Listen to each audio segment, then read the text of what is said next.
Hello and welcome to another episode of Architecture for Kids podcast.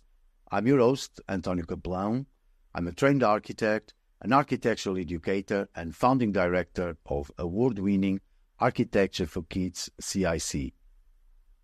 In this podcast, I'm going to talk to practitioners and creatives that share the same passion as I do, to inspire and to engage children and young people to shape their built environment and the creative industries. The podcast is brought to you in collaboration with the Built Environment Trust, the Thornton Education Trust, and the Welsh School of Architecture, Cardiff University.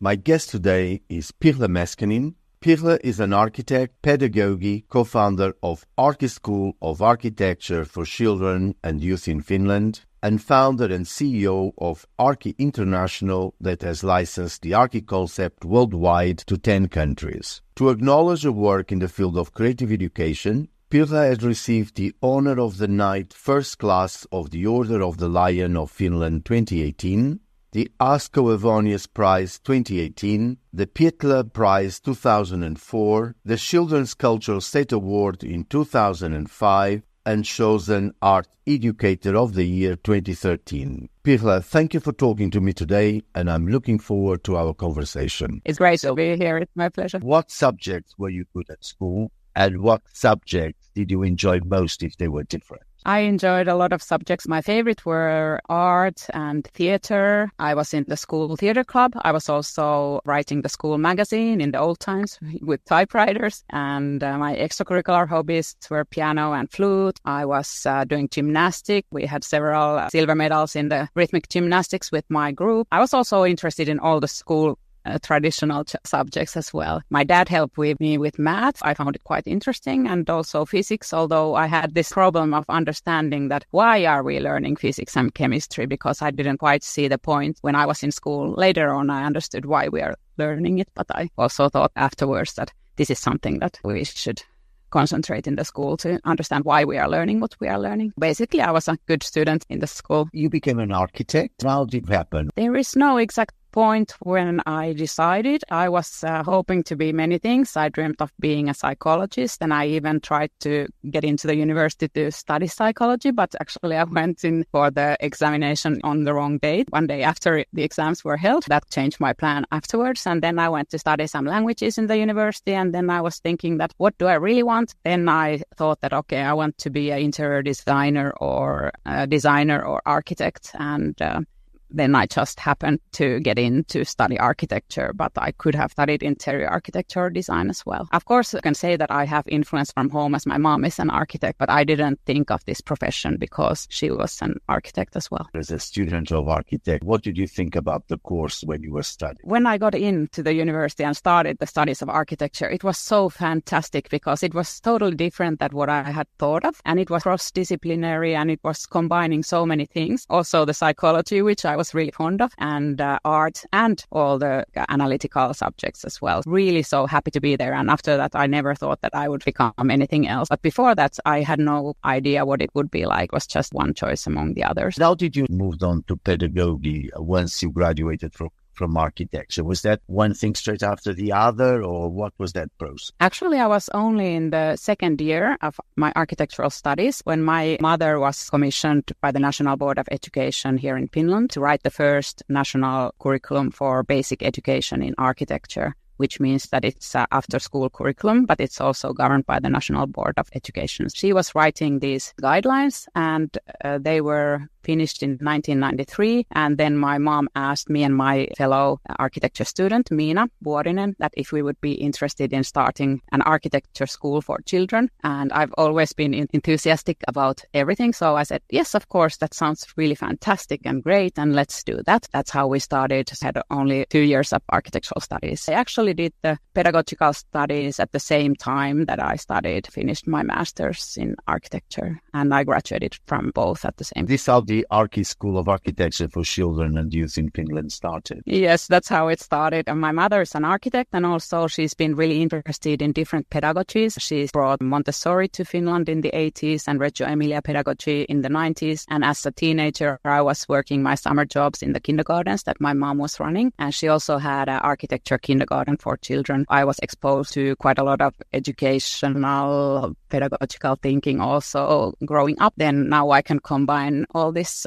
in my present work. Tell us about the Arkki School of Architecture for Children and Youth in Finland. What is the ethos? What are the programs? And how are things developed since you started, well, until now? Now it's an international school. But do you want to talk to us about it? Arkki was founded in 1993 on the same year when this national curriculum was published. And we have a national curriculum in Finland for after-school activities such as music, dance, theater, visual arts, and for a long time. But in 1993, architecture was added to be one of the arts. Founded the school Arkki with my mother Pihla Meskanen and my colleague Miina Vuorinen. And we started with the age groups of 7 to 9 and 10 to 12. It's after school education. The national curriculum after school, it's giving guidelines to the architecture education as an after school activity and not within the basic curriculum. And we started to explore what kind architecture education could be to different age groups. And basically year after year, we got more and more children interested. We expand double every year. And then after a few years, we included also the age groups of 4 to 6 and later on above 12. Now Arkki is covering all the ages from 4 to 19, which is the age when high school finishes here in Finland. The kids who are interested in architecture, they can pursue this opportunity to have architecture as their hobby throughout their whole school years. The government is supporting Arkki as a foundation in Finland. The government and the cities where we have education, the cities are also supporting the program, so the families are paying less, but nonetheless all the programs have a fee for the pupils. Can you tell us about the programs? What do they entail? And I suppose they're quite varied because of the different age groups. Maybe we could start with the little one. With the youngest pupils that are in the kindergarten age, we start with the close environment that is closest to them, home and kindergarten and the way from home to kindergarten and what is close to them, the playground, that they start to discover built environment around them. And the program is also addressing different concepts of architecture and the different basic elements of architecture like light and shadow and forms and masses and these basic things that are important things in the designing of architecture as well. And we like to do projects with the younger children that are concentrating on one topic at a time so that they can experiment and understand the meaning of how each element is affecting, for example, the feeling of the space or the perception of the space. And we also stress the importance that architecture is a multisensory experience. It's not only something visual, but we discover the world with the different senses. And when the pupils are older, then we combine different aspects of architecture together in the project, and then they can do more complex projects studying architecture and the environment. You talked about the alignment with the curriculum. The curriculum that you talk about is the after-school curriculum. Do you want to tell us the difference between the two curricula to clarify? All the schools in Finland are following the national core curriculum of basic education. There is very few private schools in Finland, and all the schools follow one national curriculum. And then there is the other curriculum which we are following, which is the after-school curriculum, and it's called the Basic National Core Curriculum of Basic Education in Arts. And how they are related to each other is that both of the curriculums are, of course, age-related. Also, when we design architecture education programs in our after-school, we design them so that they are related to the national curriculums. They are addressing the similar topics that are inside the actual curriculum that the children are studying in the daytime. And one easy example is, of course, like geometry, geometric forms, two-dimensional forms, three-dimensional forms, which are part of all curriculums around the world. Of course, we can easily see here the relationship that these topics can also be related through architecture to math and combined, and then the children can see and feel and understand and experiment that how these concepts and things are related to real life and the built environment. Does Arkki School operate in one area in Finland, or does it reach to the remote areas? How does that work? And is it hands-on programs, or is something that you roll out in videos and online programs? How do you reach to all children in Finland? Our program is mainly based on the concept that the teachers who facilitate children, that they are architects or architecture students by profession. The whole thing is built around teamwork. Group size is around 12 pupils, which we find that's a good size for conversation, good size for listening, for presenting in a secure environment, and teamwork. We train the architects in the pedagogical approach, how to facilitate children through the project. And then we can send the architects to the schools here in, for example, Helsinki area or another city. And we also offer these after-school activities inside our own centers, which we have in 3 cities in Finland. And how we then expanded, I don't know if we go to the international point already. So that's what I was going next. Yes, absolutely. So how we expanded internationally then happened that several people from around the world started contacting us here in Finland, and they would ask like how could they get this in their own country as well. And we were quite perplexed. We didn't know how it could be transferred to another place, or after several years then we decided that licensing the program and training the architect in different countries would probably work in a way that we could ensure that the program doesn't change and the same quality and the ingredients and what we think works would be able to be transferred to different countries as well. It's about teaching teachers how to work with architecture. Is that correct? We have developed several programs starting from 1994. The biggest program is the program, step-by-step program of 15 years. And that program consists of 1,200 hours of project-based curriculums. There is 120 different projects, and each project is documented and contains a guideline how you do this experimentation or challenge with the pupils. And it contains also pedagogical guidelines, aims, how to assess it, what kind of things are important, what kind of themes from the curriculum are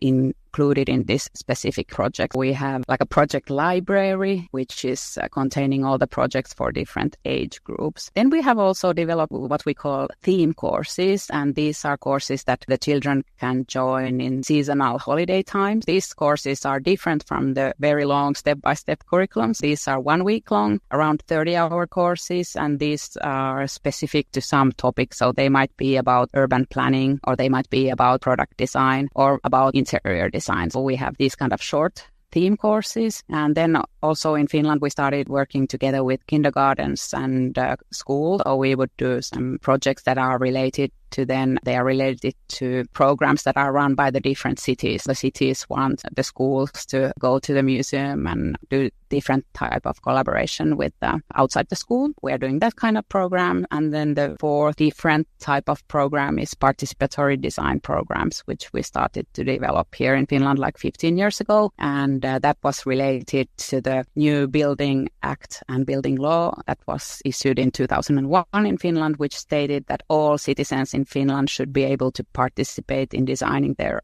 own future environment. And some of the cities wanted to start to develop also how to involve children in these processes. We have been like the architects who work at Arkki have been the intermediators between the office city planners and the children, and running these projects to get the opinions of the children heard in the office as well. So for example, with Helsinki City, we have executed around 14 different types of participatory projects, ranging from the children being judges in a competition to actually the children making a competition entry and designing courtyards or such different things. What is the impact on the built environment as well as on the children by engaging in the shaping of the built environment such a way as well as from a young age? There is quite many different types of impacts, and I think one impact is that the children come to see the decision-making process and the design process, and also to get acquainted with the different parties that are involved in these very complex processes. And then another aspect is that the children are able to deliver some opinions and also feel and see that their opinions are heard, which is then a very different process of being able to really participate and be part of the society, even though being a younger age. There's also an impact to the children's parents, because maybe they have never thought of how the built environment is done, who makes the decisions, how the process is going. So we've seen quite an interesting impact on the parents as well, because they seem to get quite interested in these planning processes as well, even though previously maybe it didn't come to their mind that there is such long processes and complex things behind the decisions, how our environment is built. And then I think one impact is, of course, that the children get this feeling of empowerment and feeling of importance, and they feel good that they can achieve something, which is giving their opinions in this case. And on the built environment, what is that impact? In many cases, the children have been able to see when the built environment is built. They can, at the end of the process, they can see that some of the concepts or some of the ideas are visible in the end result. And I have to say that urban planning and these kind of processes are quite long. They have to wait for many years. It's not like you see something tomorrow or next week. And also, I think what is important to understand in the participatory processes, which are on the level of urban planning, that it's not that every single opinion is there to be visible at the end, but you can see some concepts probably that could be there at the end as well, because it's a huge teamwork. That will lead to the next question, which is, how do you juggle or how do you balance that relationship between the experts, the designers and the urban planners with the children's opinions? How does that relationship work in this participatory design approach? We have found it very smooth that the architects who work at Arkki and are used to working together with children, they are the ones who communicate and work with the children, and then we can together deliver the ideas to the officials. I think there is several reasons. One is, of course, the lack of time of the people who are working at the office. They probably don't have so much time to spend in participating or listening to the children. And I think that it's not very effective if you think that listening to children would be just going and interviewing somebody for 5 minutes. In my opinion, it's a long process to involve the children. So at least 5 days would be a minimum to understand what is their opinion about a specific city planning question, for example, or an issue what they are giving opinions to. And how we would do it is that we would first concentrate on discussing together the language of urban planning, for example, if we're talking about urban planning, discussing and discovering together a language, how we can communicate. Because if we just ask the children, they don't have probably the expressions, how to say what they think. We first communicate what are all the aspects that are considered in the urban planning, and then we develop bit by bit their understanding on these different aspects. And then after that, we continue on the part where they consider all these aspects that they have learned, and then they are able to give an opinion how these different aspects could be changed by their opinion or how they feel about these different things. Is there a particular project that comes to mind where you worked involving children that materialized, and why became so important to you? Our first really huge project was in Finland, an area called Hernesaari. We involved 100 children in that project, starting from 4-year-old all the way to 16-year-old. And we did this because we wanted to understand that how all these different age groups were able to understand the different scales and how they were able to understand such like complex questions, and what would their opinions be on the housing area for 5,000 people in this case. It was a very successful project. It lasted for 6 months and took 150 hours. It was not a small project, and we learned quite a lot. And now we have been able, through Arkki International, we have been able to replicate, develop this way of involving children. And we have done the same thing in Thailand, for example, and Vietnam. And in Ho Chi Minh City, we involved 300 children in planning one specific area in the city center. And they, after this 1-week process, they were able to communicate to the urban planners and architects of the city that how they feel would be important to develop the city so that it would be sustainable, it would be pleasant for the youth, for different user, inclusive. And we received the UNICEF Prize of Award of Child-Friendly Cities for this project. Congratulations. We have finally happening in the UK. Cardiff has become the first child-friendly city with UNICEF standard, Arkki International.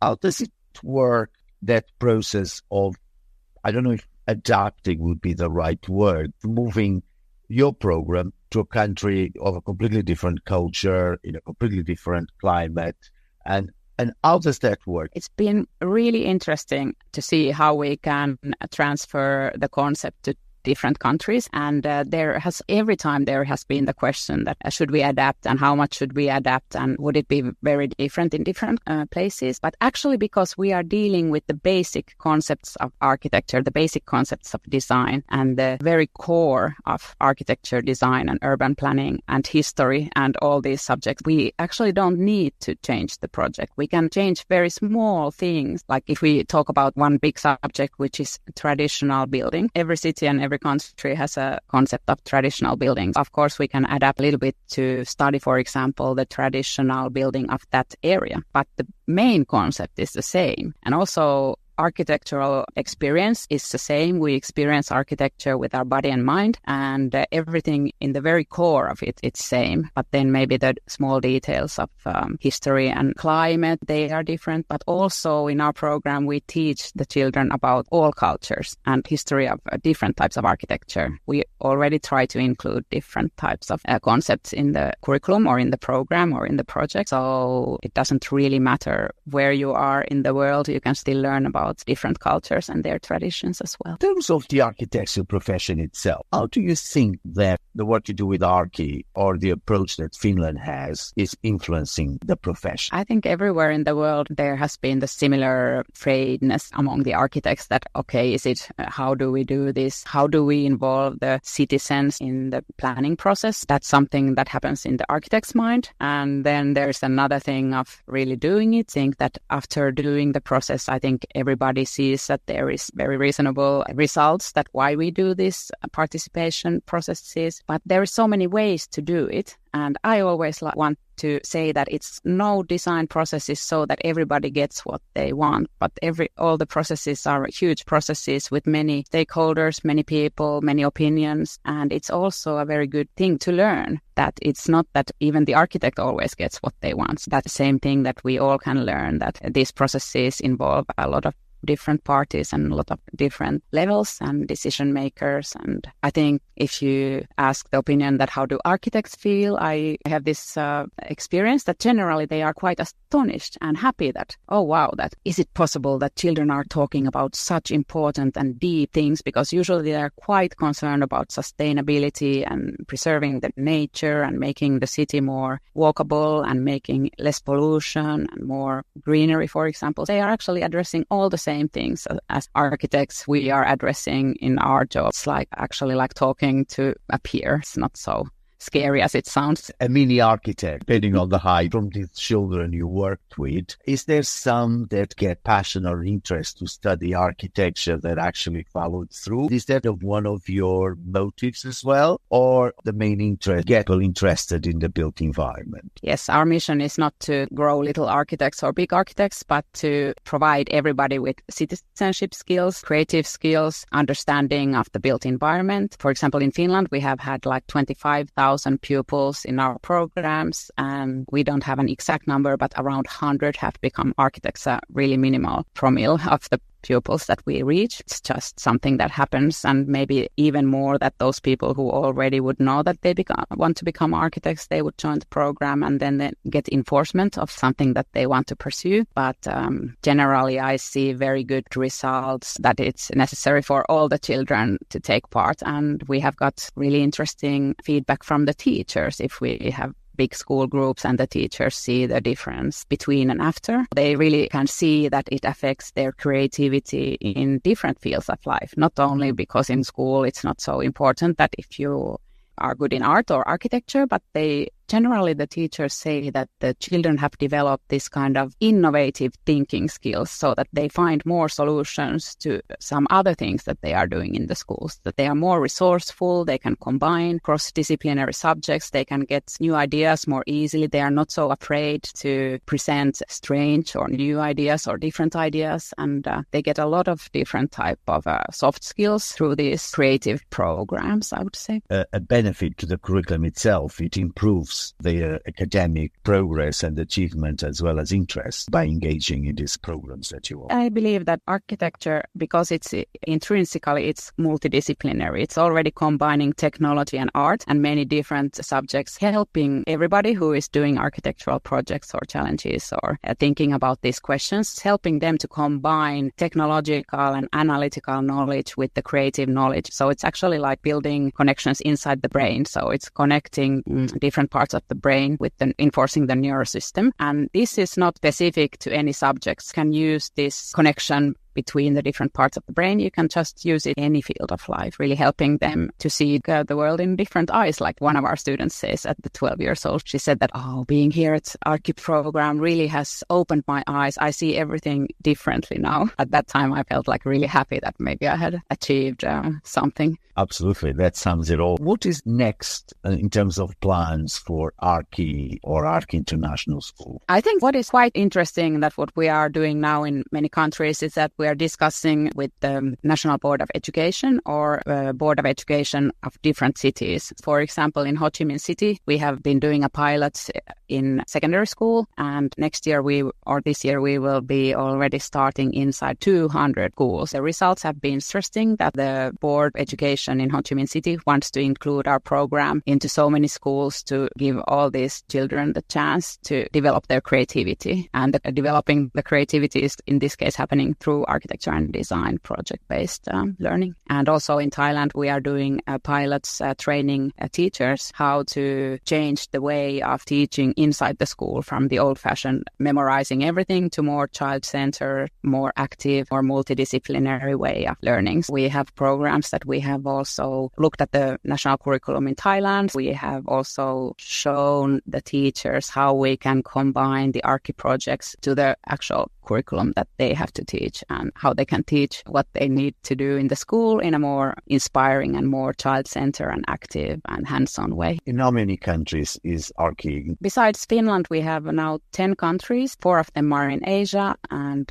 3 in Europe and in Turkey. Is there a question I should have asked you that I haven't asked you? And what is that question? I think it's important to discuss, for me, it's important to discuss that why is architecture education meaningful to everybody? Not only thinking about the side that some pupils would like to become architects in the future, and it's of course important to participate. But I think that we could discuss about this wider effect that architecture education can have to all pupils or children, and it doesn't depend on the age. I think it's really a way to take the STEAM education in the next level, because the STEAM traditionally is about using art as a medium. But if we use architecture, it's so much more complex and we can combine so many different subjects from science and technology, engineering, art and math, but also from social sciences and humanities. Through architecture, it's really possible to build complex, multidisciplinary and creative challenges that are really beneficial in the development of the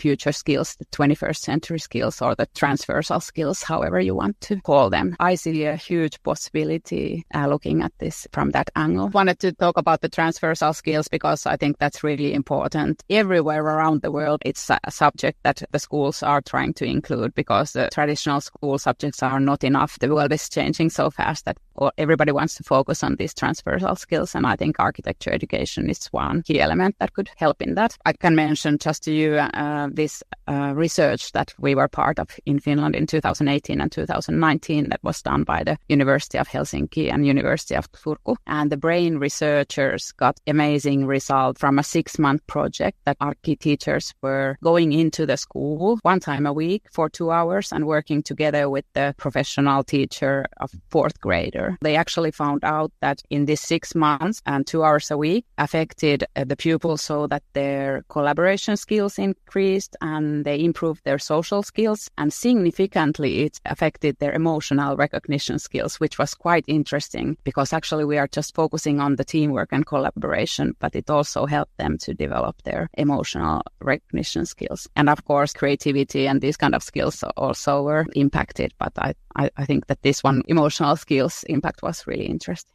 like to compliment you for making the series. And it's been really interesting to listen to other podcasts as well. And I think it's great that there is international exchange of ideas and possible to hear about others' work. So I think it's very valuable work. Thank you very much to my guest today, to all the listeners.